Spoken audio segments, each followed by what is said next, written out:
Hi, I wanted to come on here and I wanted to do an energy update for the Lionsgate portal that we are currently in. I also have a few more pieces of the puzzle for the long range plan, the long range vision of where we are and where we're going as well. So we can kind of have a better understanding for the long range vision of what to expect and kind of just give you a little bit of a time frame and a bit more understanding, and so that you can have a bit more perspective on where we are and where we're going. So we're in Leo season, which is really wonderful, really beautiful energy. It's really refreshing and empowering energy, very creative.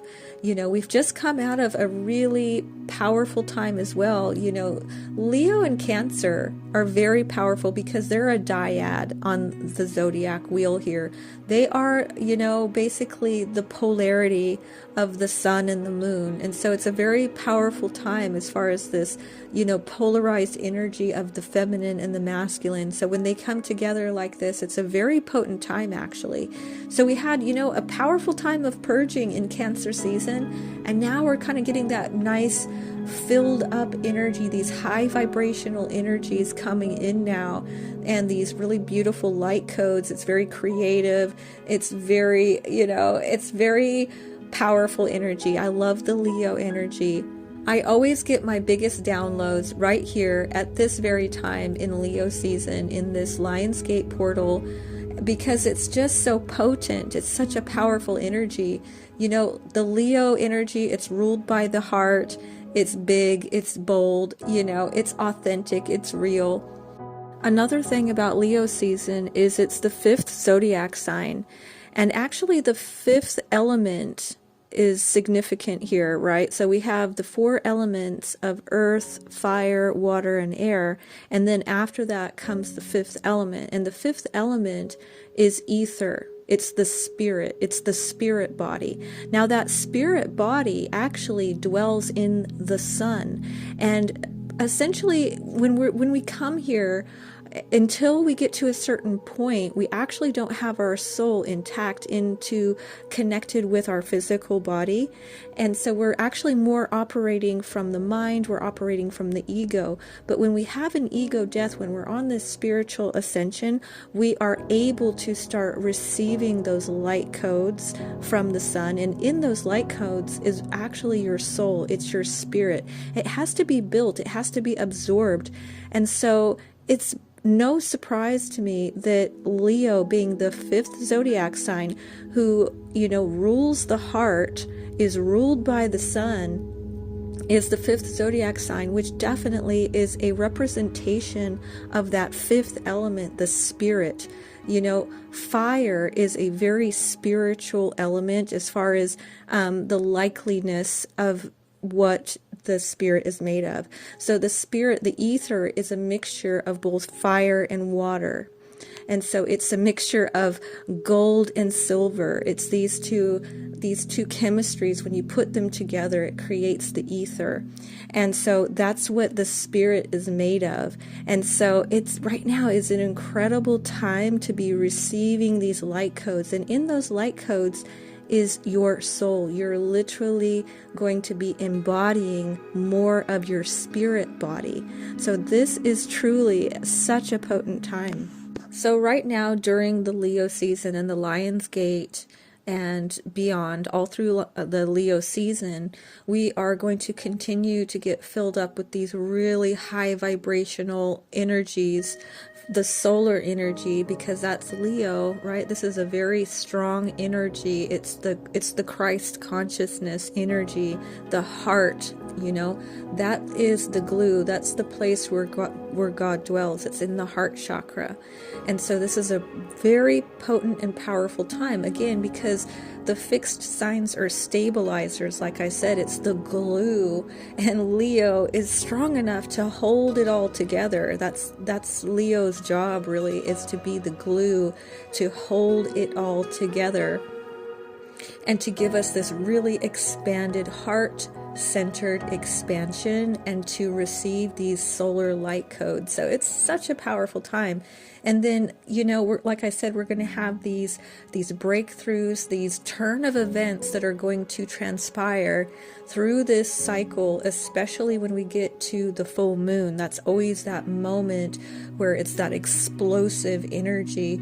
And really, again, the fixed signs have enough force between them to push through to get us to the next chapter. Like I say, the next 3-month cycle.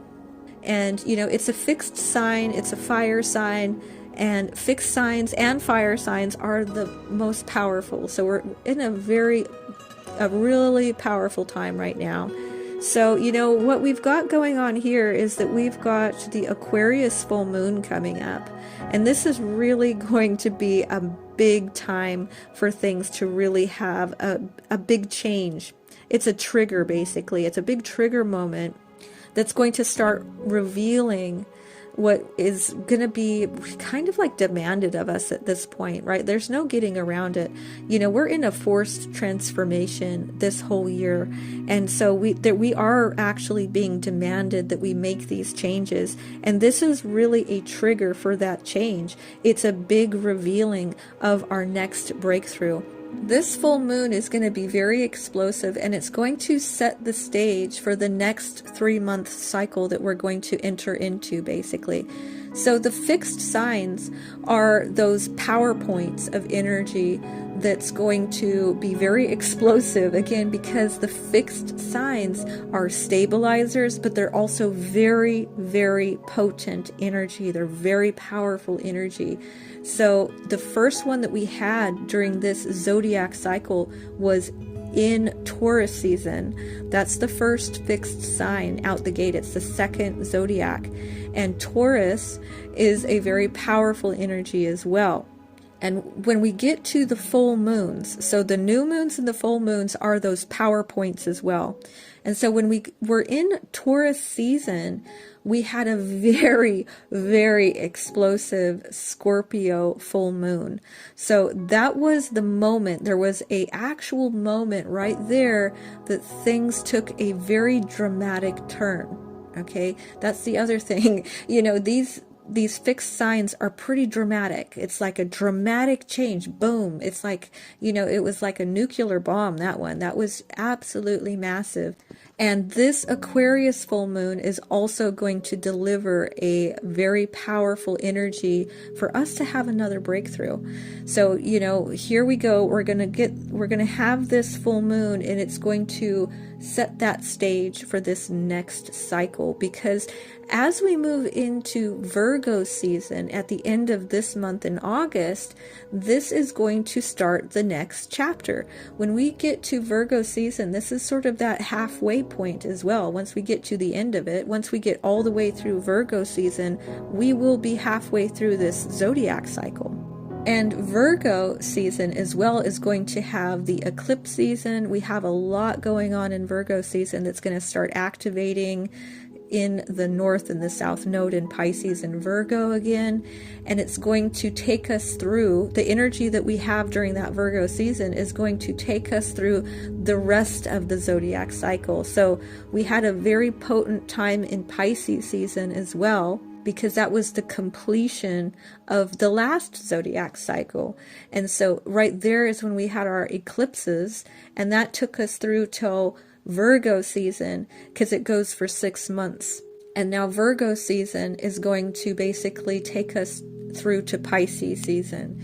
So that as well is going to be really big energy right there, because that's when we're going to have a lot of the retrogrades go back into Pisces. The planets, like I was saying, we have this dance going on between Aries and Pisces. We have the Alpha and the Omega, the feminine and the masculine doing this dance back and forth this year. This is all a part of that balancing that we're going through. And so basically, that full moon in Scorpio that happened in Taurus was a massive triggering moment for the masculines to go down this black goo timeline And it's not that they were even like just starting to go down that. It was a revealing of the Black Goo timeline, because it actually had always been there, but it was a revealing. That's what Scorpio does. That was the big reveal. It was revealing. It was there were, that's the whole thing, is that because we're in this age of Aquarius, and we have Aquarius in Pluto, the planet Pluto, which is Scorpio's sign. It's Scorpio's planet, and it's basically it's shining a light on all of the darkness is what it's doing. So there's basically the masculines, or anybody for that matter, none of us are able to hide our dirty deeds, if you will, very easily anymore. We're living in an age of authenticity. We're also living in a very transparent age.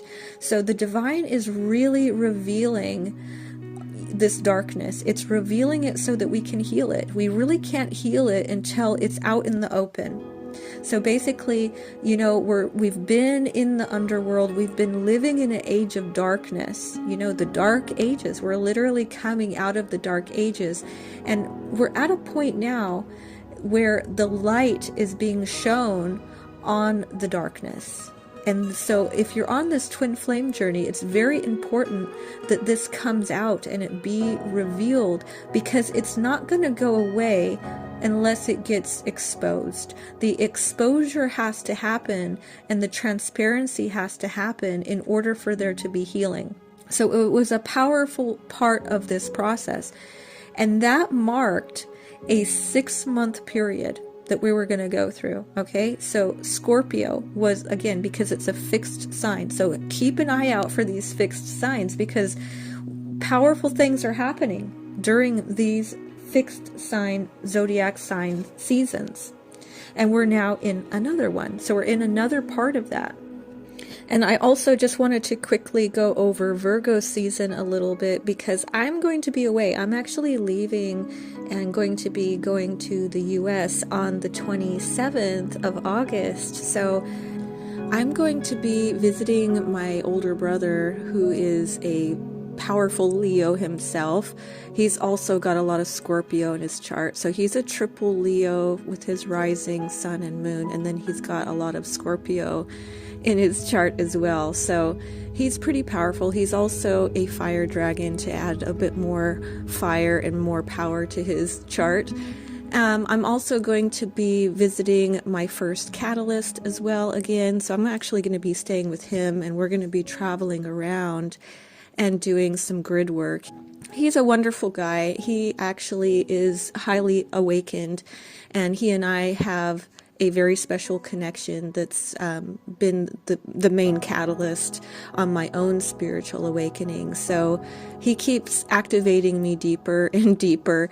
He is a Gemini, but he's sandwiched in between Leo rising and Scorpio moon, with his Venus and his Mars both in Taurus. So again, very powerful guy, but really lovely. He and I have sort of parallel lives, parallel realities sort of playing out here. He also, at a very young age, had an experience, an encounter with an ascended master when he was very little as well. So that's something also that we have in common. And he's on that spiritual awakening, and we have literally had parallel lives. We spent a week together in Hawaii at the end of 2023 in the Christmas time.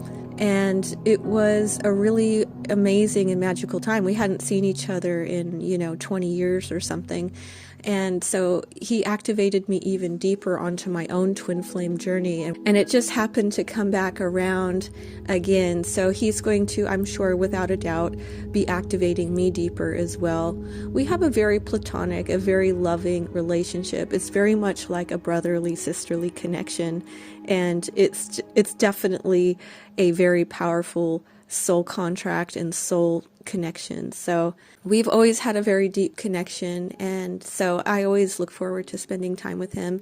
And I'm really looking forward to traveling around and doing some grid work during the Virgo season. I am also a Virgo, so I have my sun and my rising in Pisces, and my moon is in Virgo. I also have my Venus in Pisces and my Mars in Cancer. So, we're pretty compatible, he and I. So, yeah, it's really going to be a special time, I'm sure. I just wanted to go over a little bit of what's going to be happening during Virgo season in August, because it's pretty powerful as well. This is such a big year, and each zodiac season is playing a very integral part of this process. Virgo season is a very powerful time because it marks the middle ground, right? We're going to get to the middle of this process, and Virgo is a very powerful energy as well.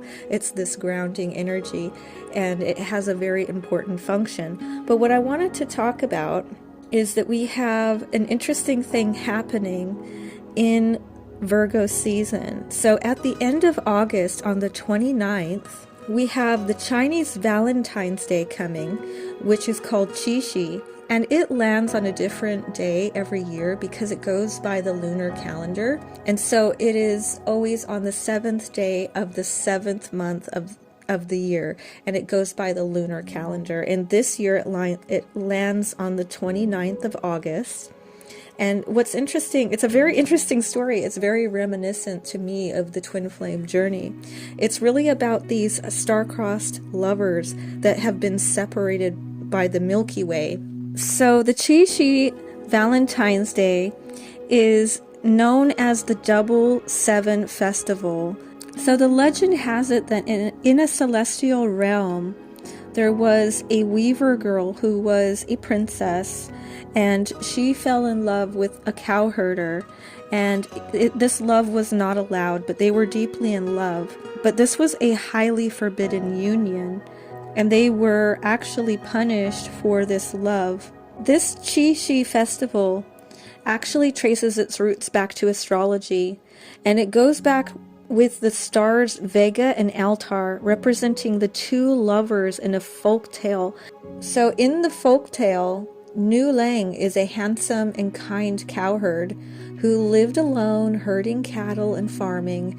He married a beautiful girl who was a weaver girl, and she soon gave birth to 2 children, and the family lived happily. But little did the cowherder boy know that his wife, the weaver girl, was actually the 7th daughter of the goddess of heaven.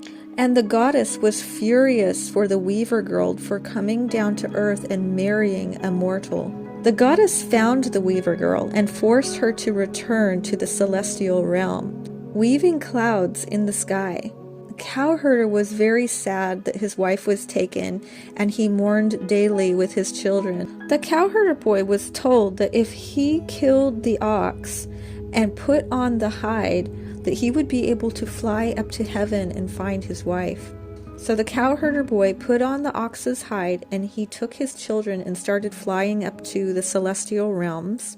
But just as he was about to meet with the weaver girl, her mother, the goddess, discovered him. She then took out her hairpin and scratched a big river in the sky, which is the Milky Way, so that the 2 lovers could never meet. However, because of their devotion to each other, magpies would fly in one night of the year on the 7th day of the 7th month, forming a bridge over this big river, which is the Milky Way, so that the 2 lovers could meet. The big river eventually was named the Milky Way. That's the legend, and these star-crossed lovers get to meet in the summer triangle in the constellation of the Cygnus, the Lyra, and the Aquila constellations. It creates this triangle in the sky, and in between there is the Milky Way. So basically there are 3 bright stars in these 3 separate constellations that make up this triangle. And it is the Swan, the Harp, and the Eagle, and it's Deneb, Vega, and Altair. So that's just another interesting thing that will be happening in Virgo season. Of course, we also have the eclipse season coming back into effect. that's going to take us into the second half of this zodiac cycle. We're going to have a very powerful full moon in Pisces in Virgo season. It's going to activate the north and the south node again. Things are going to get pretty magical. We're going to have a lot of things happening right there. It's going to be quite magical, I would say.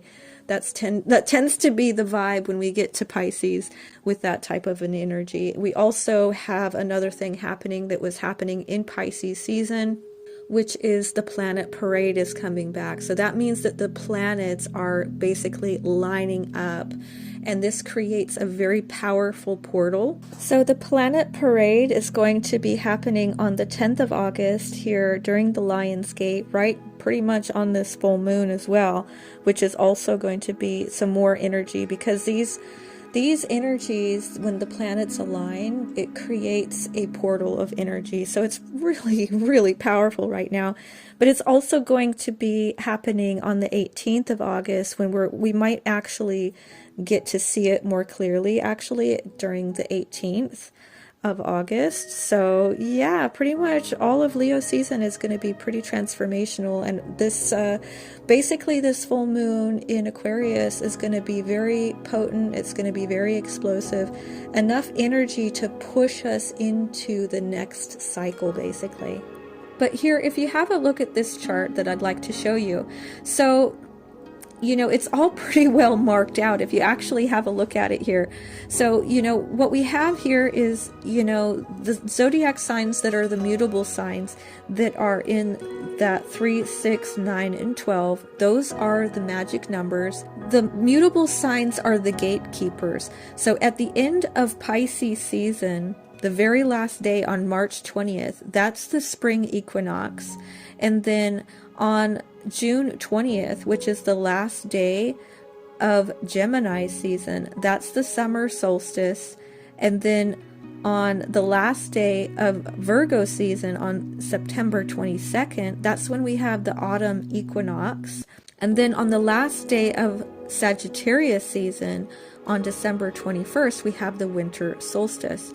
And then also very important places are the summer and the winter solstice, because Gemini and Sagittarius are the golden gate and the silver gate. Now in the silver gate in Gemini season, that's when the twins get split apart. That's the part where we go in. That's when we come into the material realm, and then we have to come out the other end in Sagittarius season. As you can see here, because we've gone through Aries season and Taurus season, and like I said, on that full moon in Scorpio on May 12th, we had a lot of energy, and it was in May in Taurus season also that we had Pluto go retrograde. And like I mentioned, Scorpio is ruled by Pluto. So these two are working together, and Pluto is in Aquarius. So we had that full moon, and then we've gone through Gemini season. We've had the summer solstice. We've come through, right? We've come through Cancer season. Now, Cancer, like I said, Cancer and Leo are a dyad. This is where they are a pair on this zodiac wheel as well, a very potent place. This is a part of that yin-yang system. I'll just quickly show you another diagram that I've made. I've made all these myself. But basically you can see here we have the zodiac wheel, and Cancer and Leo are a dyad. That means, like I said, they are a pair, and they are right next to each other on the zodiac wheel. So this is, again, another reason why it's so potent as well. The other ones who do this are going to be Aquarius and Capricorn. They are the other end of the dyad. So in this wheel, they are the balancing points in there. It's like the two dots of the yin-yang system. And then the other dyads here, it's because the planets, okay, so each planet has two rulers, right? It has two zodiac signs. One is masculine and one is feminine. And so Gemini and Virgo are both ruled by Mercury. Gemini is the masculine and Virgo is the feminine polarity of Mercury. They are a dyad. And then Venus is ruled by Taurus and Libra. That is, again, Libra is the masculine and Taurus is the feminine, and they also are a dyad. And so on and so forth. We have Mars, we have Scorpio and Aries are both ruled by Mars. And then we also have Jupiter, which is ruled by Pisces and Sagittarius, making another dyad. And so they are different distances apart, as you can see here. But these ones in the middle here with Leo and Cancer, they are right next to each other. So they are that point, on there that creates this yin-yang system. So if you look here as well, you can see that this becomes a parallel reality. As you can see, if you add up the side with the green here, with Mercury and Venus, with the sun and the moon, if you add up those ones there, it equals 27, and 27 or 2 plus 7 equals 9. And then on the other side, if we add everything up, it equals 51. 5 plus 1 equals 6. And as you can see, 6 and 9 is a parallel reality there. And of course, Ophiuchus is outside of the zodiac. Ophiuchus is the fire in the center. It is the ether. It is actually your spirit. It has nothing to do with your physical body. So the zodiac wheel is a representation of actually the physical body. And then Ophiuchus is hidden and unseen because it's your spirit. You don't see your spirit, but it's there. It's the fire in the center, basically. And so it's the hidden 13th zodiac sign. And 13 represents the Trinity, the one that is 3. So there's a hidden one in there. So even though we have the masculine and the feminine, we still have the void there as well. But back to this other diagram that I've got here. So, we've gone through, like I said, Gemini and Cancer, and then now we're in Leo. We're in that dyad part of that, the Cancer and the Leo. So we're in that part of it. Okay, so the thing that happened in Cancer and what's happening now as well is that we have gone into retrograde. So we had Saturn and Neptune go retrograde in Cancer season, and then we're going to have Uranus go retrograde in September on the 6th, and it's going to go back into Taurus. So even though it moved into Gemini, it's going to go back. And that's the whole thing about this year as well, is that even though these outer planets have transitioned into new signs, they're still retrograding. So they're not going fully direct until next year. So Uranus is going to go retrograde back into Taurus again as well. So we have to get through this retrograde season. So we're going to need to get through Virgo season, Libra season, and then things are going to change again in Scorpio season. So again, that's going to be the next fixed sign. And just like we had that full moon in Scorpio on May 12th, basically what we're going to have there is we're going to have that come full circle. So whatever happened on that May 12th Scorpio full moon is going to come full circle. It's going to come around. A lot of the feminines rejected the masculine after that black goo timeline was revealed, when it was exposed. And now we're going through a shadow period process. We're kind of in this holding tank, and it's going to come around. This is really a time of testing. That's what this retrograde season is really about. It's about holding the faith. It's about you, if you're the divine feminine, to step deeper into your power. That's what affects the masculine to also step deeper into their power as well. We are all on a process of forced transformation. A lot of the feminines most of the time are holding this really powerful energy of that 0 point, that singularity energy, and really feeling empowered and good with or without their masculine. But we're still having fluctuations in this energy. We're still having moments where we are basically being tested and tried. We're still purging. So we're in this holding tank. I just want to quickly show you kind of where we're at as well, to give you some perspective. So what's happening this year and a bit of next year as well is that because we're transitioning out of the 3D, material world, and we're headed towards the 5D world, right? The new earth, you know, which is going to be a balanced place. But right now we are in 4D. We're going to stay in 4D. Now 4D is the spiritual. So we're still in 3D, obviously, but what we're doing, the 4D basically is a holding tank. This is the place where we purge out. We're still purging. We can't get to 5D until we purge out whatever can't go into 5D, basically. What can't go into 5D is limiting beliefs and too much ego, right? We have to balance the ego. We actually need some ego, which is why Leo season is so good, is because I think it's helping us to be more authentic and balanced in our ego. That's one thing I would say. But we're in that process. And so we're in this holding tank, all of us, right? Especially the feminines, because the feminines are powerful co-creators. And also it's the 4D where we manifest. So if you have been on the manifesting journey, this is not the time to give up. We are in this holding tank place, this 4D area, which is the spiritual. It's like the subconscious. And we're in there and we're working in there and we're purging out the old. We're purging out everything that can't come with us so that we can enter into 5D, which is, it's happening a little. We have moments, right? We have these moments, but this year is a very potent year and we must purge out. It's very important that we do that.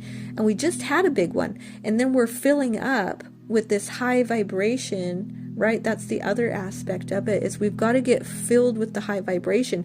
That's what's going into 5D, right? That's what's going to be, that's the energy that gets us there, because it's all about frequency. You know, that's where it's at. It's at the frequency. And so we can't even hold enough of this high vibrational frequency until we purge out. And it's also about us manifesting new earth. So we have to also continue. That's the whole thing with manifesting as well, is that we have to persist with it. We have to keep going, and there's going to be a testing period. In the testing period, you go into a void, you go into a holding tank point where you have to be really determined and stay in faith, because that's the part where you're not going to see anything happening. And that's where we are collectively as well. So we're at this point, this holding tank, this 4D place where you don't see it physically, because we haven't really merged that in yet. That's the whole thing, is 5D is not just material, it's not just spiritual, it's a blending of those two. That's what we're doing. We're merging heaven and earth. It's a balance of those two.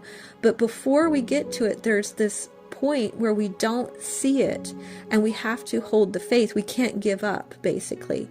This is a very big testing period right now as we go through the retrograde, because we've got Saturn retrograde. Saturn requires us to, to stay strong, to keep working hard, you could say. Work hard so that you can have the reward at the end of it. And that's what this is what this process is for. So if we go back to the other diagram that we were just at, so we know, I can see here that we're in this holding tank. We're kind of like in the darkness. We're in the void. The masculines are going through rapid transformation. So are the feminines. And we can't really see it yet. We're like, wow, what's going on here? It's like you can't see what's happening with them, and it doesn't look like anything is happening with them, but it is. There's things happening there, right? So even if it looks like everything's going backwards, it hasn't. This is a test. This is the test. The test is, are you going to give up? That's what Saturn wants to know. It wants to know, how bad do you want this? You're going to have to prove it that you are, you're not going to give up, basically. So we keep going. We get to the full moon that's going to come in Scorpio season. So just like we had a powerful full moon in Scorpio, we're going to have a powerful full moon in Taurus on November 4th. And what's happening here is that you can clearly see that there's a lot of activity. This is where the planets are going to go direct. Okay, we've had, we've had all this retrograde, and then boom, Taurus comes in and is going to push out that energy, basically. So we're going to have Neptune go direct, but that's December. So that's going to be Sagittarius season. Let's see, we've got Pluto going direct on the 13th of October. And we've got Saturn going direct November 28th. That one's going to be huge. And we have November 7th, we've got Uranus going direct. So and Neptune direct in December. So within those couple of months there, basically those 3 months, that's why also I'm saying that when we get to the mutable signs, okay, when we get to the mutable signs, that's when we turn the page and we start a new chapter. So, we still, we're getting close to halfway, actually. We're getting close. So if you have a look at this diagram that I made as well, I made all of these diagrams my very self. But you can see here, because like I was saying before, the zodiac wheel represents the human body. So this can help put it into perspective for you. So we've gone through the 4 first zodiac signs. We have the 4 elements. Okay, that's the first part of it, right? We have Aries, Taurus, Gemini, and Cancer. Okay, that's fire, earth, air, and water. Okay, that's the beginning part. So that represents the head, the neck, the arms, the hands, and the breast area. Okay, we've gone that. We're in Leo season, so we're entering that middle place. Okay, this is a very powerful place, right? Your core. This is your core. Leo represents your heart. So that's where we are currently. That's how much of the masculine has been birthed. Okay, we're getting close to halfway. When we get to Virgo and Libra season, mostly, by the end of Virgo season, that again, like I say, Virgo is going to be another turn of events. Okay, at the end there, and that's when we get to Libra, which is sort of that halfway, right? It's the balance. And then we get to Scorpio season. Like I was just showing you on the other diagram, we get to Scorpio season and we can clearly see there's a lot of action going on right there. That's where it all goes direct. Now, the thing again with Scorpio is that it rules the genital area. Now, this is why Scorpio is so powerful. We all know how powerful that part of our body is, okay? There's not a more powerful part of our body, in fact. That's the part that gives life, okay? That's the part. So when we get to Scorpio season, we have that powerful full moon in Taurus. When these two come together, this is where I think we're going to see the masculines come back in, and very powerfully, okay, very, very powerfully, because what do you want to do with your genitals? You want to be with your divine partner, don't you? This is where you are going to create life. It's at the Scorpio season in the genital area that the masculine and the feminine can actually unite. And sex is more than a physical act. It's a spiritual act. It's the merging of heaven and earth. This is where they merge and unite and they create that third energy. This is where it's all going to come back to life, you could say. And this is where it's going to get juicy. It's going to get juicy when we get to Scorpio season. Mark my words. Because here's the thing as well. If you look at the human body and we see that, that's the part where we see the 3 together.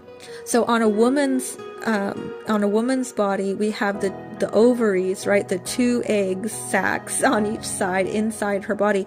And then she has the tube, right? She has the inner part of the womb part. And then for a man, they have the 2 testicles and the penis, right? So it's the 2 and the third one. It's there. It's all back together, basically. It's kind of like the whole thing back together. So it's a very powerful thing. But what happens there as well is that that's the place where we're going to see the part where there's the impregnation, basically, right? Isn't that where that's the place where it happens? So basically what I see here is that when we get to Scorpio season, that's where it's going to get very passionate. It's going to get, we're going to see them come back together, because that part exists now, right? That's where things can heat up again, because technically that part of the body isn't even there. You know, we're at the heart. That's a great place to be. But when we get down to the genitals, when we get down to Scorpio, well, we know what they're going to want to do with that, right? We know what, you know, we know that that's the part where we have the capability. Essentially, they don't have the capability to produce anything down there. You know, as far as energetically goes, energetically, they don't have that part even available right now. It's not available. So it hasn't been built yet. We haven't gone through that part of the cycle yet. And that's why that part's so powerful right there. So that's going to be the middle part. And then when we get to Sagittarius season, well, that's the last leg of this thing. So, you know, we're going to see that, you know, that's going to be the final portion, and the final, that's when it's complete.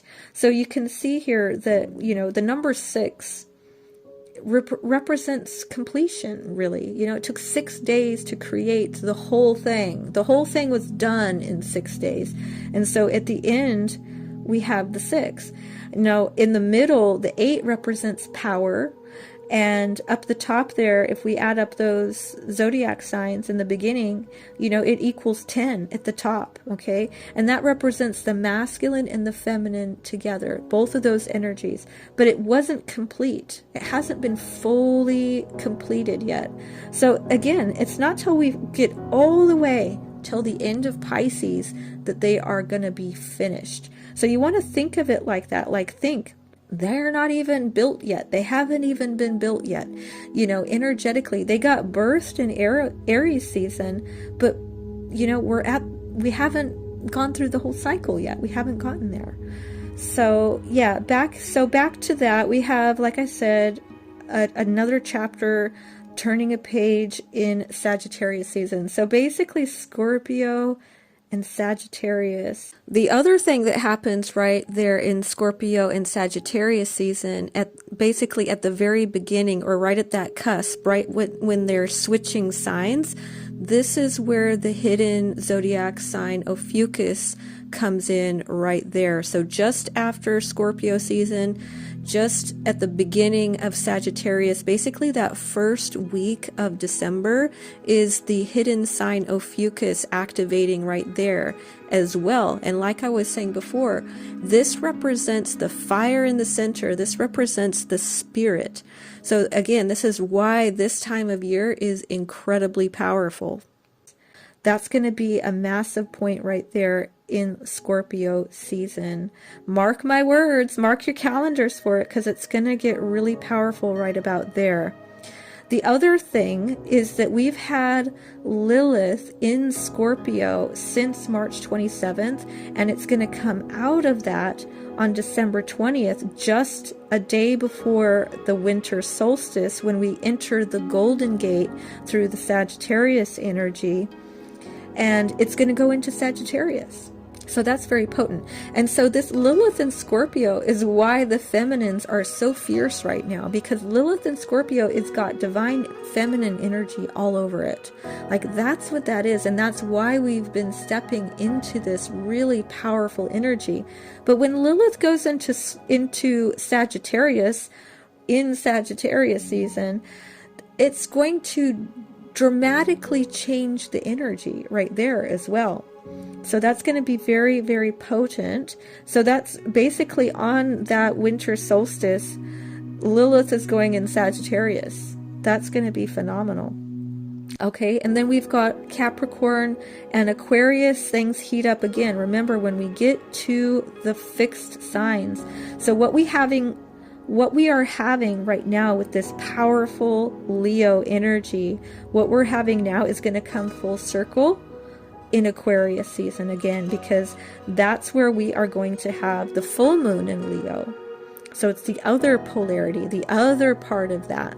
And that's where we have that dyad again in the energy of Capricorn and Aquarius, because they are the masculine and the feminine polarity of Saturn.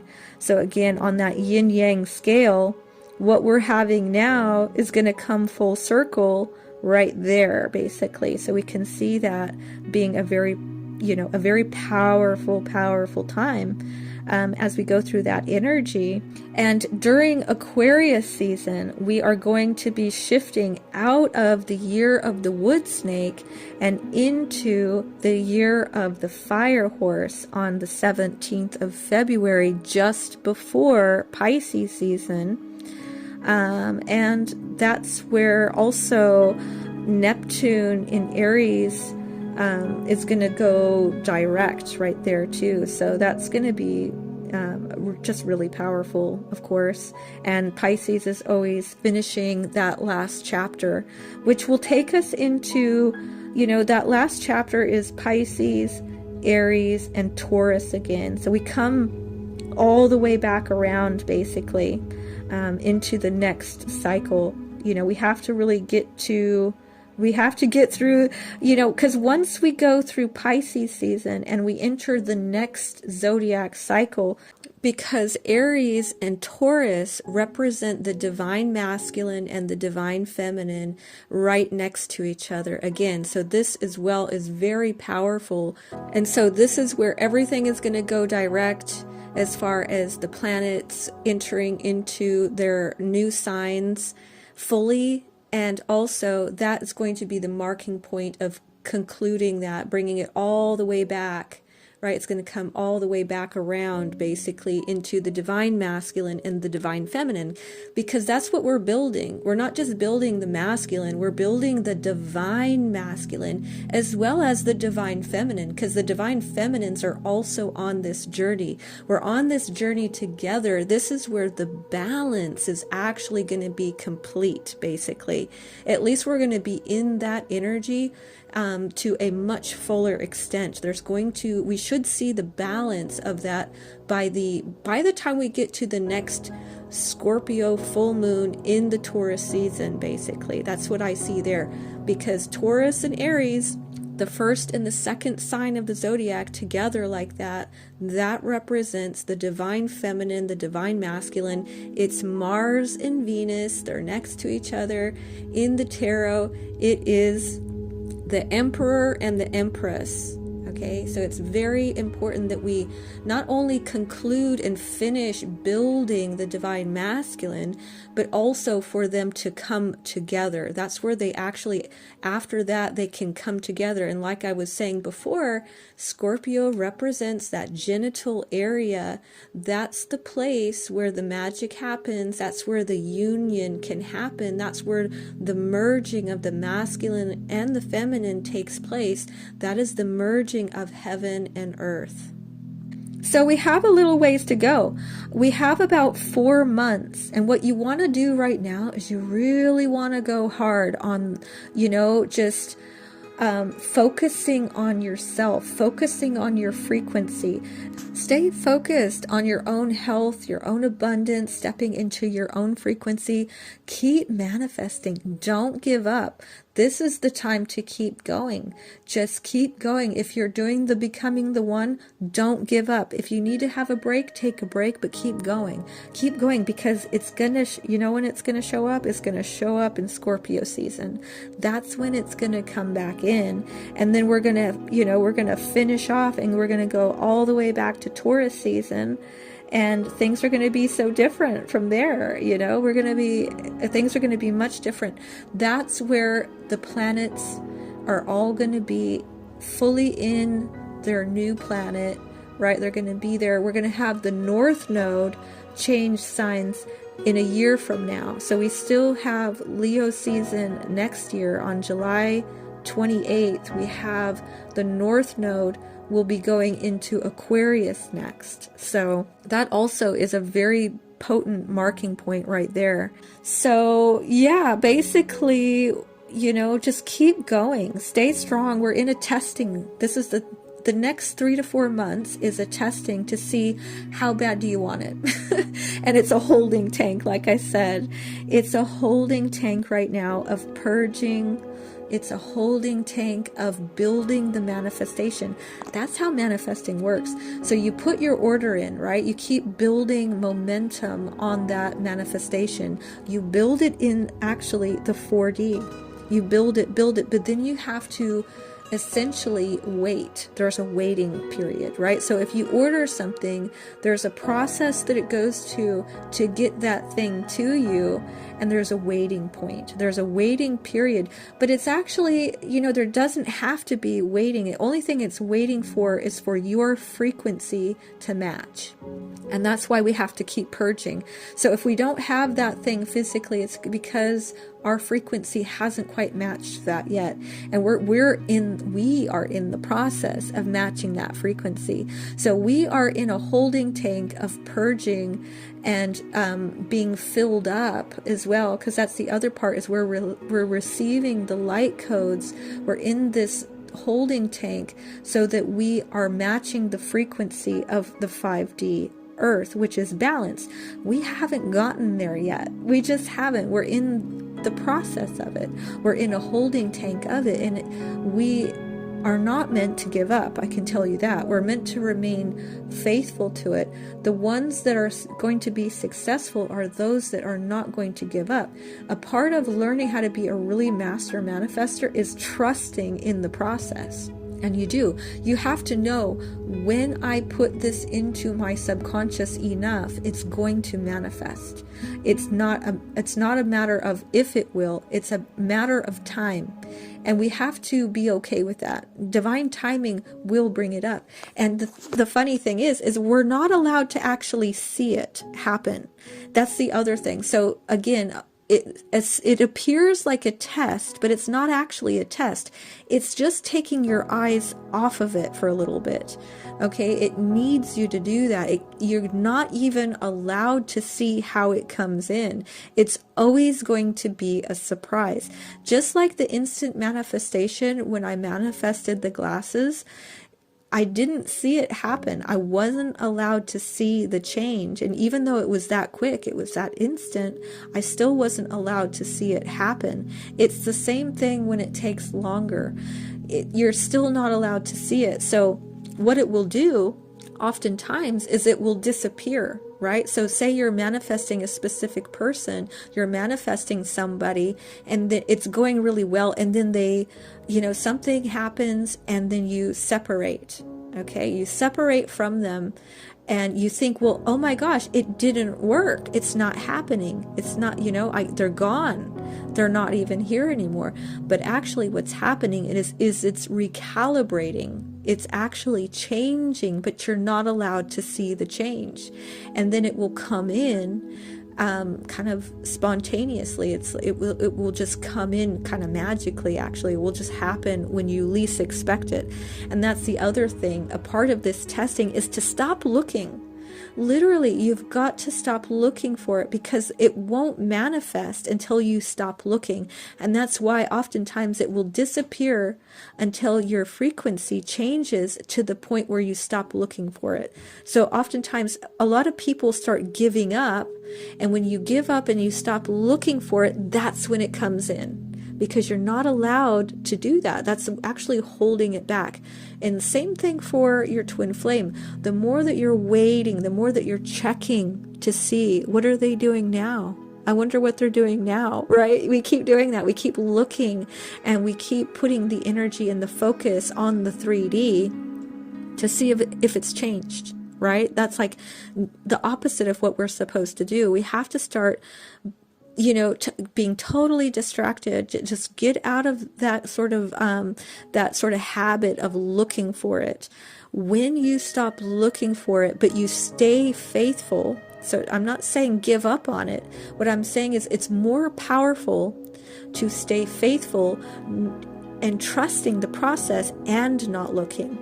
That's when you become a master manifester, when you can see that it's not there, like, oh, I know it's not there. But instead of going, well, that means it didn't work. right? Instead of saying that, you go, oh, that means that things are happening so that I can have that. This is what it looks like. This is the process it takes for me to get that thing, is that there is a space of time that things have to change behind the scenes without you seeing it, basically. And that's where the masculines are for a lot of the collective. But anyway, I think I'm going to go ahead and finish off here for today. I am sending you so much love. I thank you very much for listening, and I will talk to you later. Bye.